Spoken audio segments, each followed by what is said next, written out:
Hey guys, welcome back to King's Outdoor Life. The acoustics may be terrible. We're in the cellar. When I say cellar, maybe I should call it a basement. I don't know what you want to call it, but as you can see, there's a window right here. We've got it blocked up. We had tornado warnings this last weekend, and so that's used a little bit. I may take that off for better lighting in a minute. But anyway, I don't know if we did something when we were cleaning up or cleaning out the cellar for the tornado warnings or what, but let me show you. Down here, we've got a leak. You can see where the water's dripping there and leaking out through there.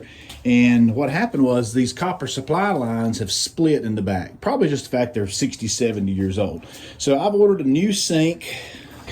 It's doubling as the holder for my tackle box right now. And I got some parts there to get started. We'll obviously have to make about 47 runs to the hardware store. And we'll see if we can get this fixed. Let me go turn the water off. So you can see the water running. I went and turned the water off at the road. I didn't think you needed me to show you how to do that. And opened both the hot and the cold. I unplugged the water heater. It's a tankless, so I didn't want it just running continuously. But basically every bit of the water in the house is gonna come to these low lines right here. Those two pecks where we stubbed in for the tankless water heater that we put behind the door here. You can see all my tools and stuff there. So anyway, when we did some add-ons to the house, we took out the water heater and put it in tankless. And that's where that supply line is the blue, the red is the hot to come back and feed the house. And that's draining. So now we're about to cut these lines. Hopefully put in these shark bite fittings. They're like $20 a piece, but they're easy to just pop on there. And that way I can turn the water off just to here and let the house water be back on and not, keep everybody from taking a shower and stuff. Hopefully, cross your fingers.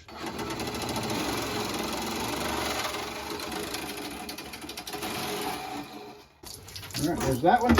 We grab the shark bite behind you, and we want to put it like this, so my turn off will be this way. So I should be able just to pop that sucker on there, just like so. And then when I turn it on, it's open. Turn it off and close it. All right, we'll put a band up here to hold this, and let's cut this other one, and we'll do the same thing there.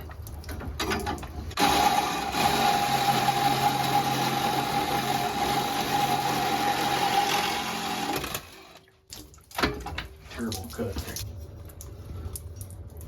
Oh, that's still leaking. Oh, that's a problem.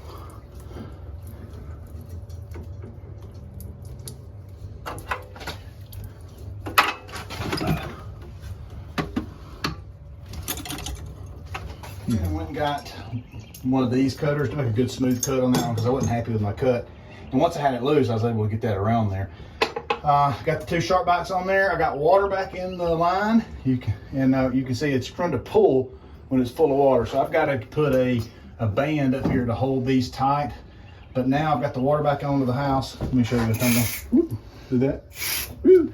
All right, so now we can continue to use the rest of the house while I get the old sink out, get the new sink open, and all that. All right, back to the next step.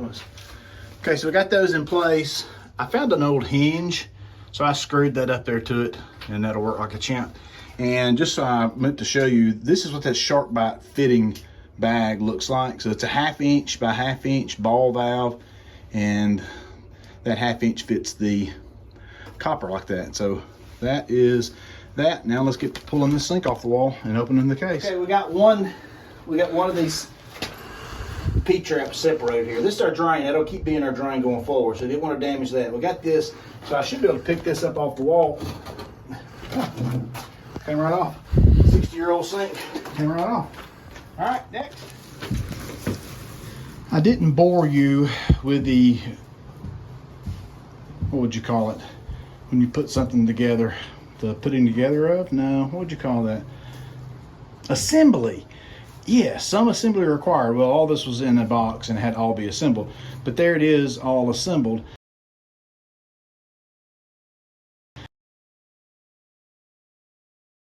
So now what I have to do is get my water line ready, come down the wall, and get the drain line there ready.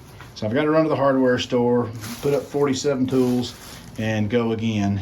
But I really have my doubts about this Chinese engineer, and I'm afraid it's all going to leak and I have to start over. But that's it for now. It looks good, right? So you can see the window there now, and my sink below my window.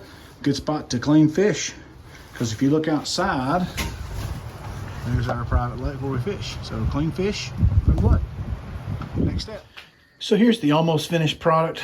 I got the wrong size adapter for the CPVC to the supply line, so I gotta wait and come back after the parts store opens and get that. It's dark out now, everything's closed, but if you'll see my handiwork there with the extra PVC there, I'm gonna put in a see right here, a spigot to go out the wall. It'll go out the wall here, and that way on the back side it'll have an outside water spigot, but I've got a hot supply line and a cold supply line. So if you want to wash the truck in the winter, you put it to the hot one. If you want to mix up chemicals for the pool, then you want to do it with hot water, then you turn on the hot side. If you want cold water, you turn on the cold side.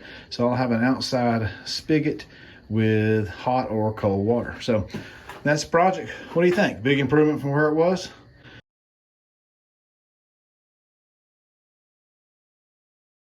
Let me know in the comments what you think.